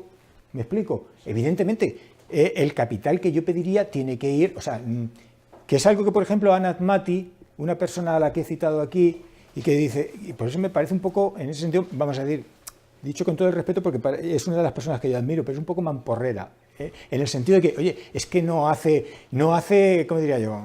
Poco fina, manca finesa, como diría... ¿Quién decía? Giulio Andreotti, ¿no? Banca finesa en el sentido de que no distingue el 30% de los activos. Tienes que mantenerlo como capital. Hombre, no. El 30%, el que tú determines si tienes responsabilidad ilimitada. Pero si no tienes responsabilidad ilimitada, tendrá que ser en proporción a los riesgos que asumas. Y, claro, para los riesgos W, pues un 30,7%. Y para los riesgos B-, pues un 44%. Evidentemente. Vale, y bueno, en último lugar, una pequeña puntualización, es una pregunta, mi reconocimiento de su labor que, en mi opinión, en mi sincera opinión, es una de las más difíciles, su profesión de las que existen, porque valorar empresas es difícil, pero valorar balance de un banco es, en mi opinión, es casi imposible. Yo también lo creo, que es imposible. O sea, lo digo estando yo dentro del propio banco, que se pone el dinero A, B o C y es imposible antes de una cuenta... Ante una presentación de resultados se pone el dinero C como A y... Totalmente de acuerdo. Totalmente de acuerdo. Bueno, es que has dicho, más que difícil, yo diría, es imposible para alguien que no esté dentro del banco. O sea, no es que sea difícil, difícil no es, pero desde mi punto de vista es imposible valorar un banco si no estás dentro de él. Es un matiz. Yo quería hacer una pregunta un poco más sencilla y que no está dentro de la exposición. Es fácil imaginar que la aplicación de esta regulación tiene efectos macroeconómicos a nivel de todos los efectos, pues inflación, volumen de moneda, etcétera, etcétera. Me gustaría que, si ha conseguido imaginar o calcular o especular, sí. ¿Qué efectos tendría la aplicación de estos índices que propone usted? Creí que me ibas a preguntar si se había evaluado el coste. Y digo, pues sí, lo ha evaluado otro de mis héroes en esta historia, que es Andrew Haldane, el economista jefe del Banco de Inglaterra. Andrew Haldane, o la gente que trabaja para él, allí en el Banco de Inglaterra, han evaluado que el coste de la crisis bancaria, de la última que hemos tenido, en términos de crecimiento y de alejamiento de una senda de crecimiento estable y mayor, estima que ha sido entre 1 y 3 veces el PIB mundial.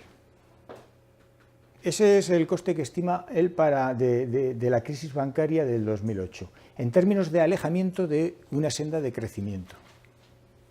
Ahora, el coste que tendría, pues, vamos a ver, hay un ejemplo que yo pongo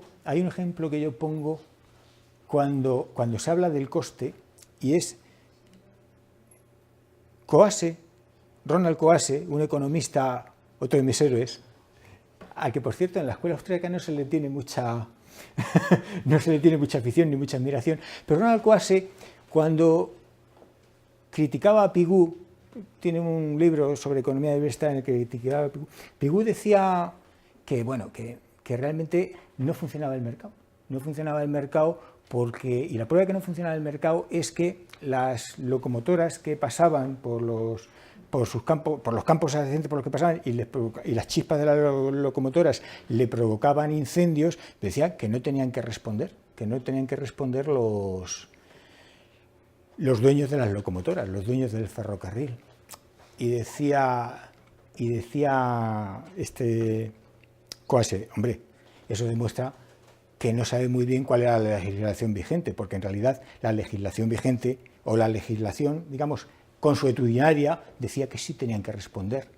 El resultado natural de las fuerzas de mercado, junto con el derecho natural o jurisprudencial, decía que sí tenían que responder. Fue la acción del Estado la que dijo, en atención a los costes que supondría en términos de progreso exigir a los dueños de las locomotoras que respondieran de sus actos, ese coste, en términos de progreso, se estimó que existía. Y como se estimó que existía, se les exoneró de tener que responder por sus actos dañinos hacia los campos adyacentes. Entonces, yo no me pregunto, ¿y cuál es el coste que va a producir que ahora los dueños de las locomotoras tengan que responder de los daños que causan? ¿Ves? Que se fastidien. Quiero decir que en economía se admite que internalizar los costes es lo óptimo. Internalizarlos, es decir, que los costes que tú provoques te los lleves tú, que el que contamina paga. Ese se entiende que es el principio óptimo a la hora de asignar recursos en la economía, que el que contamine paga.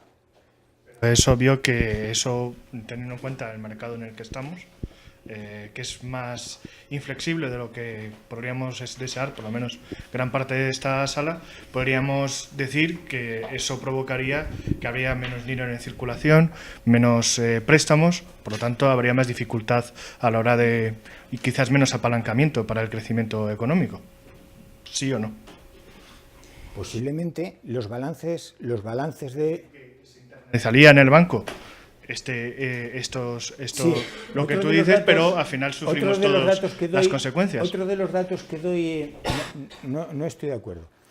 Y otro de los datos que doy, aunque no es el tema principal de mi tesis, pero otro de los datos que doy en mi trabajo son los que ofrece la OCDE sobre el endeudamiento de las empresas de cada país. El endeudamiento medio de las empresas de la OCDE viene a suponer 4,4 veces los recursos propios de esas empresas. Ese es el endeudamiento medio. En Italia creo que eran 8 veces. En España me parece que estaba cerca de la media, un poquito por encima. Y en Estados Unidos eran 2,2 veces. Es decir, las empresas americanas tradicionalmente, y el sistema bancario americano también tradicionalmente es más pequeño. Y las empresas americanas están menos endeudadas que las del resto de la OCDE. Y no diría yo que el capitalismo americano es un capitalismo menos pujante y menos dinámico y menos renovador que el europeo. No creo que le tienen nada que envidiar. Lo que quiero decir es que en un sistema como el español, precisamente que responde a esas características, quizás las consecuencias serían a corto plazo. Obviamente serían... Mirad, esto es algo que ha publicado el FEDIC. Hace referencia a junio del 2016, que tampoco hace tanto tiempo. Entonces, si veis aquí, leverage ratio. Esta parte es la de los bancos americanos. Como veis, Wells Fargo es que por cierto es donde invierte Warren Buffett, es el que tiene Warren Buffett en su cartera. pues tiene un capital en proporción a sus activos del 8%. Y el promedio de los bancos americanos tiene un 5,75%. ¿Vale? Aquí están el resto de los grandes bancos sistémicos que hay en el mundo, ¿no? Y si tú quitas a los chinos, que tienen 6, 7, el Bank of China... a ver, voy a hacerlo aquí, lo hago más cómodo. ¿Se ve el puntero? Sí, sí. Bueno, pues el Banco de China tiene un 6,20. El Bank of China Limited tiene un 7,86. Si tú quitas todos los que tienen un ratio alto, que son chinos, por lo que estoy viendo, y si quitas además los ingleses, a los que yo no considero exactamente como el de la Europa continental, vamos a decir, ¿no? Si tú quitas eso, vas a ver que el primer banco, el Santander, tiene un 3,5.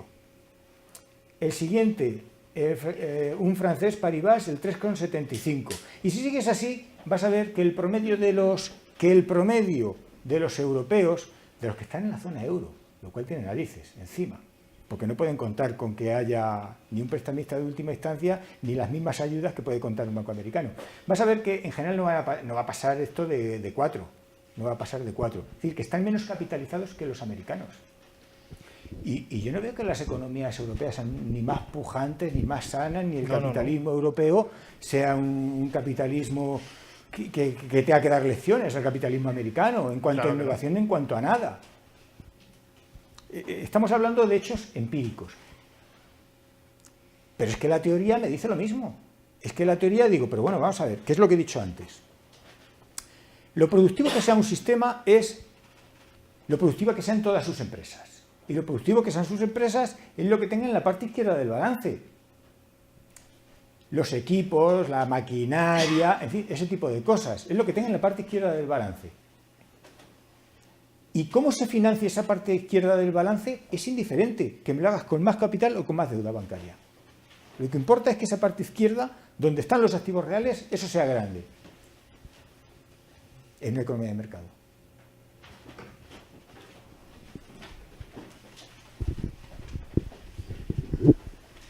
Sí, bueno, no es exactamente indiferente, no era el tema sobre el que iba a hablar. Qué buena fiesta eres. No es exactamente indiferente porque al final los deseos de los financieros no son homogéneos, los de todos ellos, y tienes que responder ante ellos. No es lo mismo alguien que te ha prestado muy corto plazo que alguien que está dispuesto a esperar mucho a que le des el retorno, etc. Pero bueno, no era el punto ese.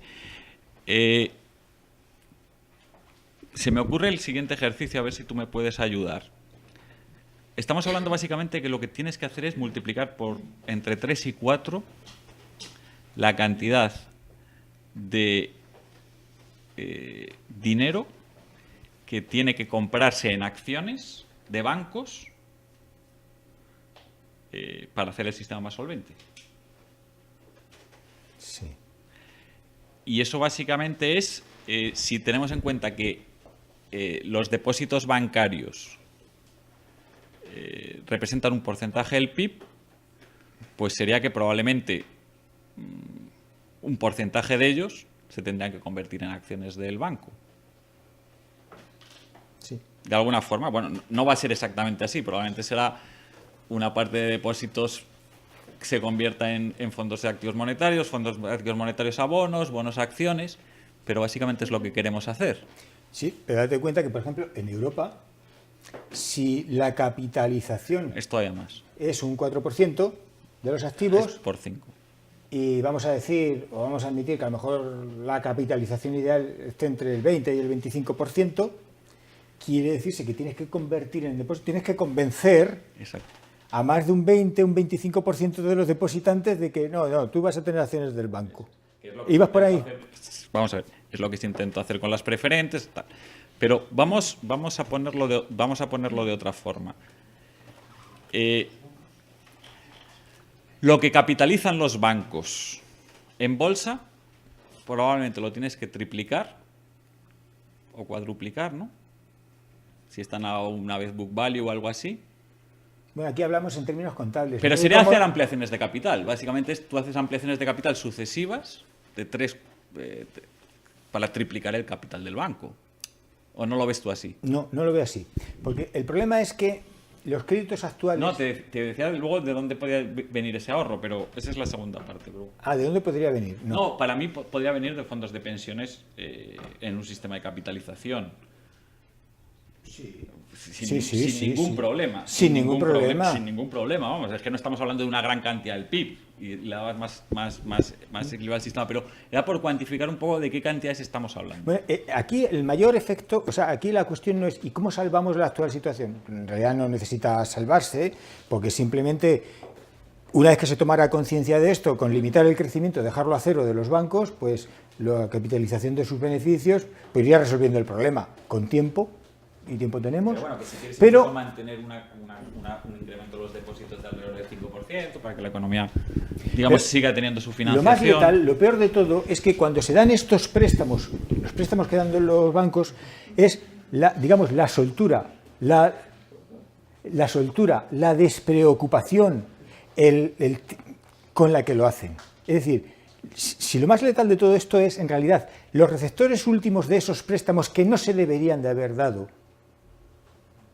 están ahí ya, existen, los préstamos se han dado y las actividades se han financiado. Eso es lo malo.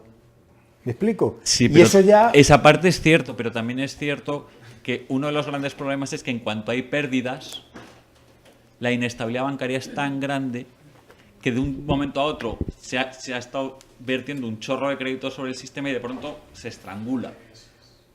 Sí.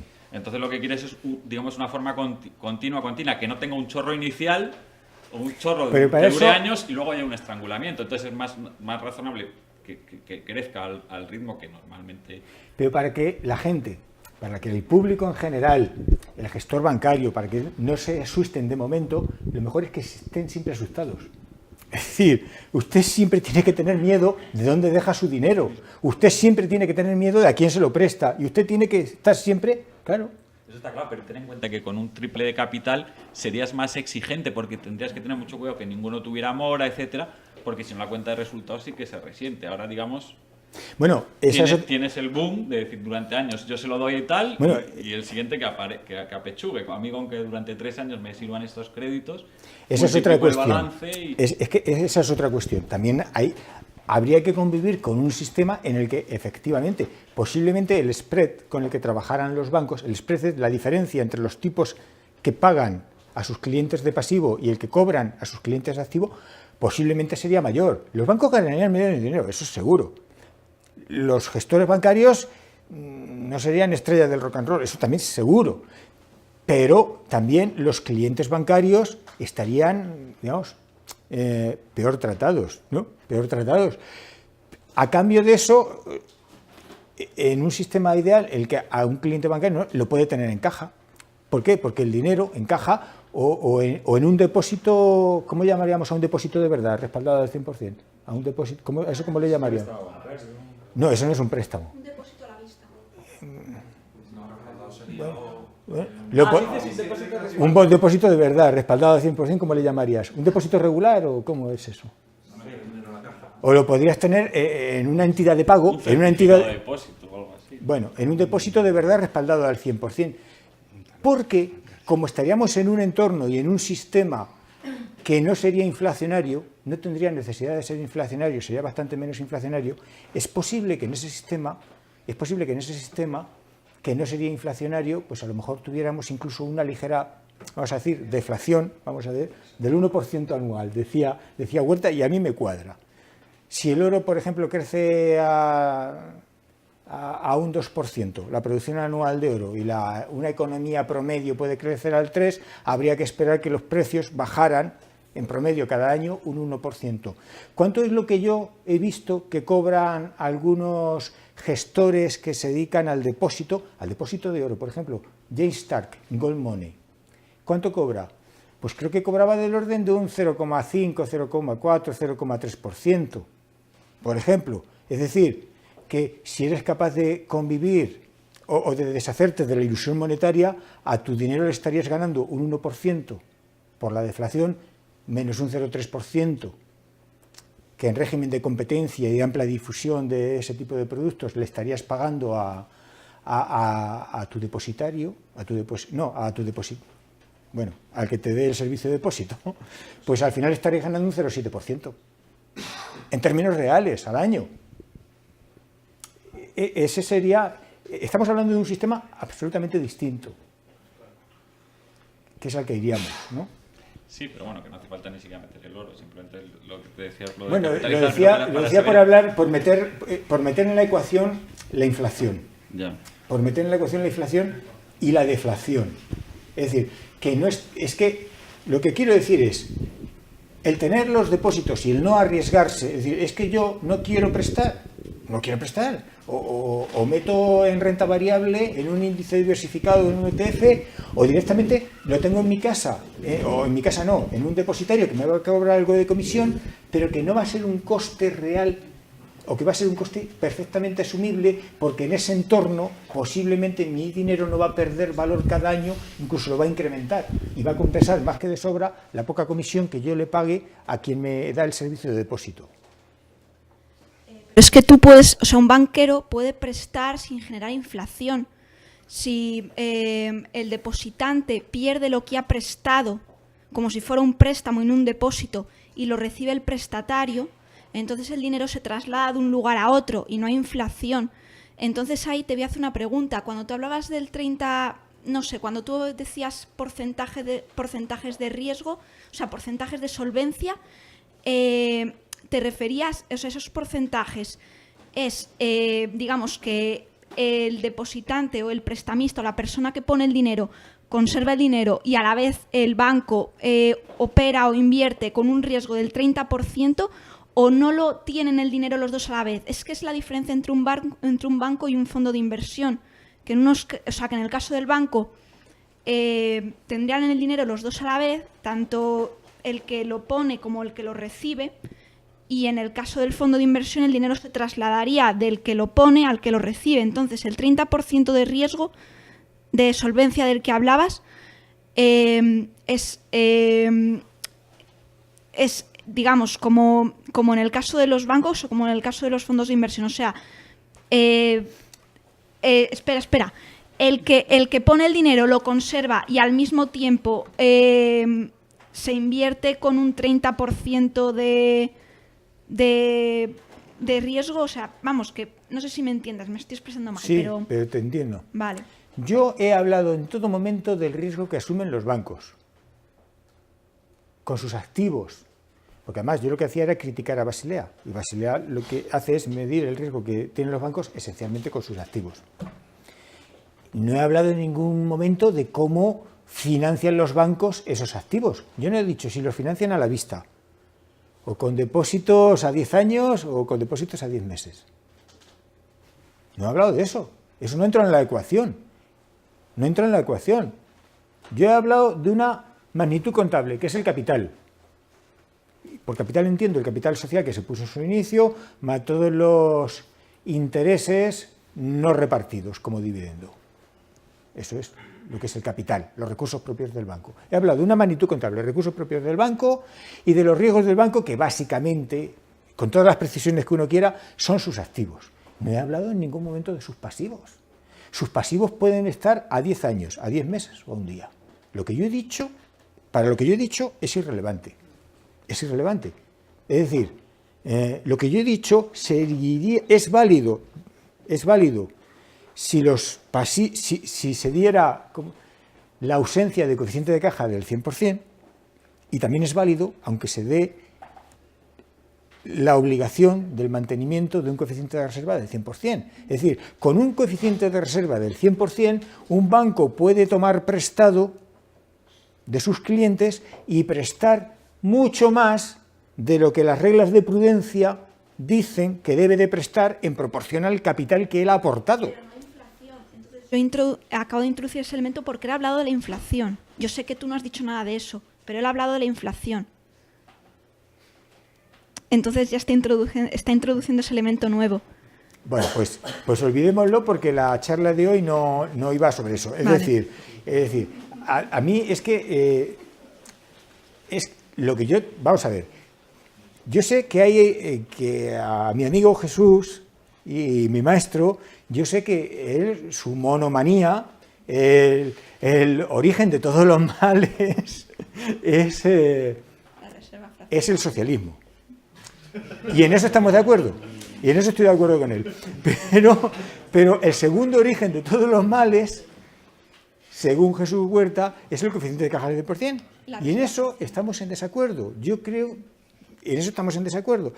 Y lo que pretendo decir es que un banquero puede dar mucho más préstamos de lo que la prudencia dictaría, aunque mantenga un coeficiente de reserva del 100%. Sí. Pero no habría inflación. Y si Jesús dijera lo contrario, tendría que decirle que está muy equivocado. Lo dicen. Tendría que decir que está completamente equivocado, vamos. De hecho, se lo he dicho alguna vez.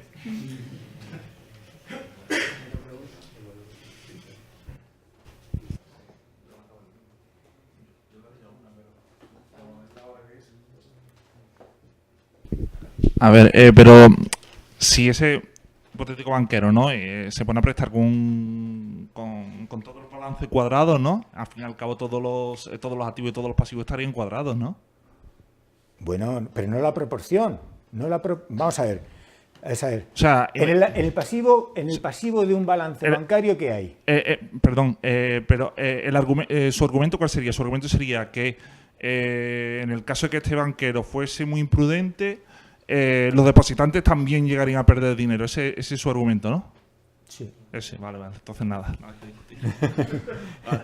De lo que se trata es de que solo se arruine él. Vale. Y que no arruine a nadie más. Vale, bueno, sí. Como probable es, pero bueno. ¿Alguna pregunta más?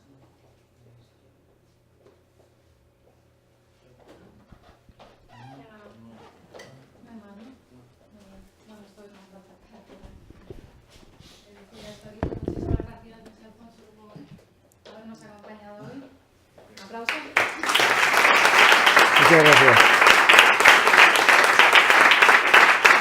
Y ya simplemente para informaros, la semana que viene tendremos también otra conferencia. Vendrá Paul Victoria a hablar de la ideología de género y cómo, según él interpreta, pues se está convirtiendo en una nueva forma de totalitarismo. Así que bueno, vendrá a comentárnoslo el próximo sábado. Y el siguiente sábado, el sábado posterior, vendrá Emérito Quintana a hablarnos de Value Investing, desde un enfoque empresarial. Esas son las últimas 2 charlas que nos quedan en este mes, y luego ya el mes que viene pues tendremos 2.